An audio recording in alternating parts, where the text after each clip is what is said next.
We've got a spooled brick here where they've used a very cementous mix of mortar. This is the one thing we were trying to sort out around there. So it's blowing the brick face. So what happens is the brick face blows and the mortar stays behind. So you need to have a softer mortar so that it's softer than the brick, so the mortar crumbles rather than the brick blows. We're going to take this brick out and replace it. To do that, we are going to use this little mini breaker. It used to be a hammer drill until I used it for core drilling. Now it's just a breaker. It's good, it's nifty, it's handy. I've had it for about 15 years. So we're just going to start by breaking around the brick and just working it out slowly. I mean, because it's a corner brick, we could probably get away with bashing it on the corner.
There you go, that's it all cleaned out.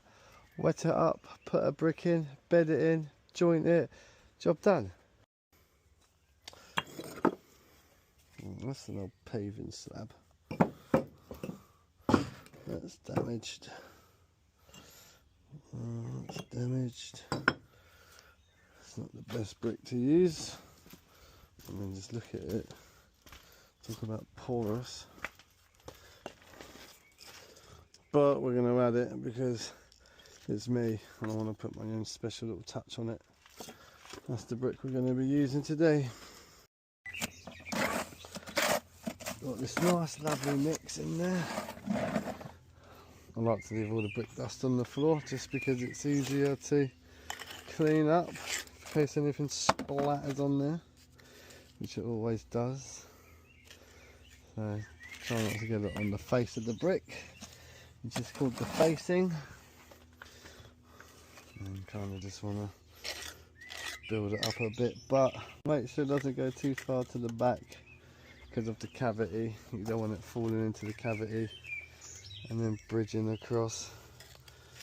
Let's just stick that up there, a bit like that. That looks pretty good. I'm going to squish that brick down to the right level. Nice. And again, just clear that back cavity because the water will transfer to the inside wall or fireplace, whatever's behind there. And what you can do is wet your brick up just so that again it pulls in that cement mix.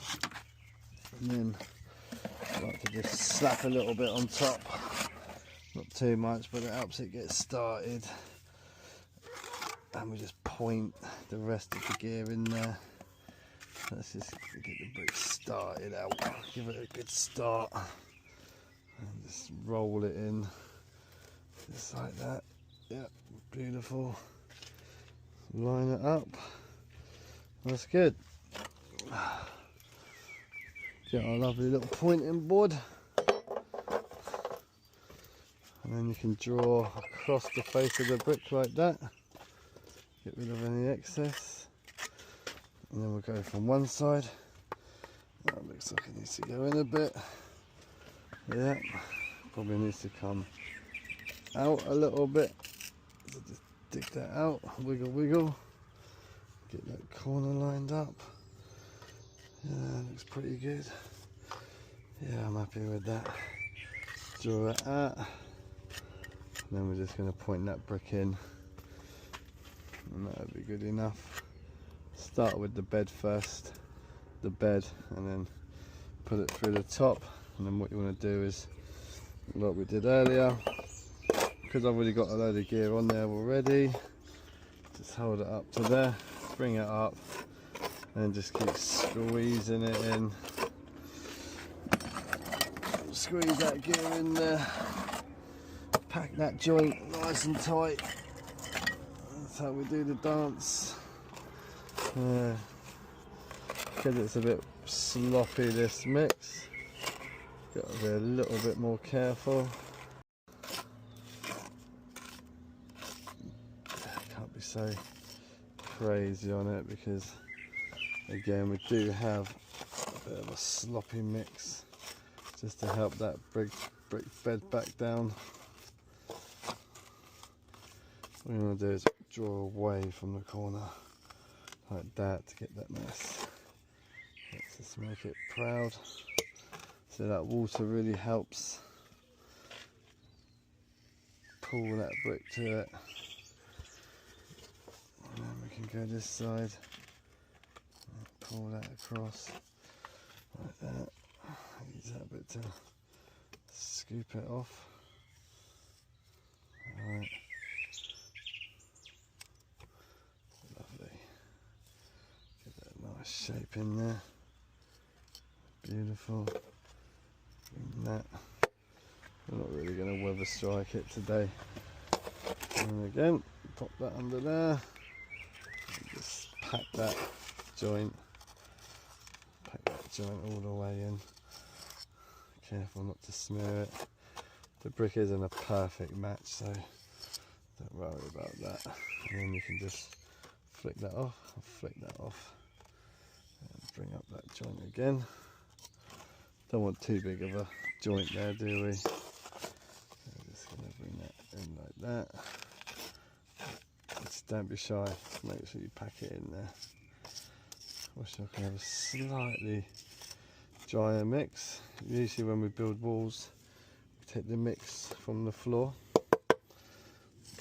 because it adds a bit of time to dry out in the day.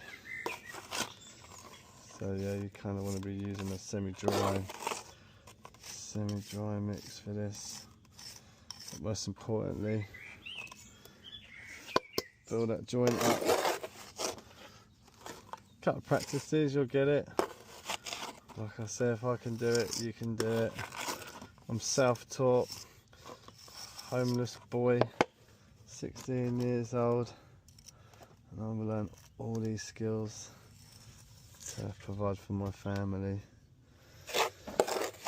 And it's not been easy, but it's been fun learning new things.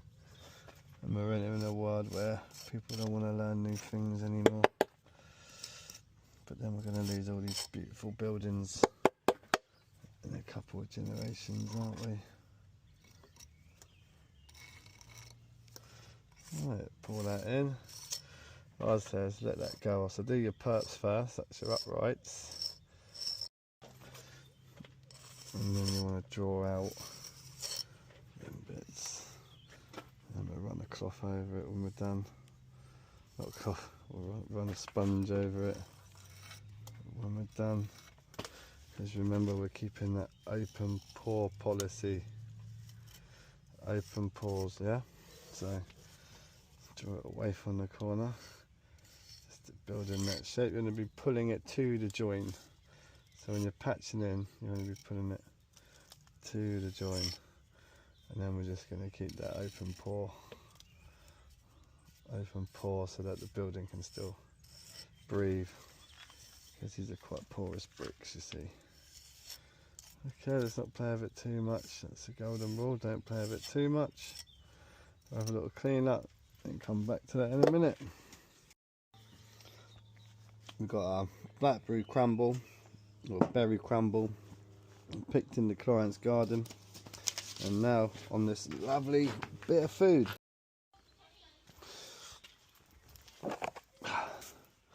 And all we've got to do now is give it a little brush, open it up, see that, brush it out, and that's all she needs. Could have probably done with a little bit more, but remember what you said on the last video, you need to be textured. Yeah, that's lovely that. When that's dry, you'll never know.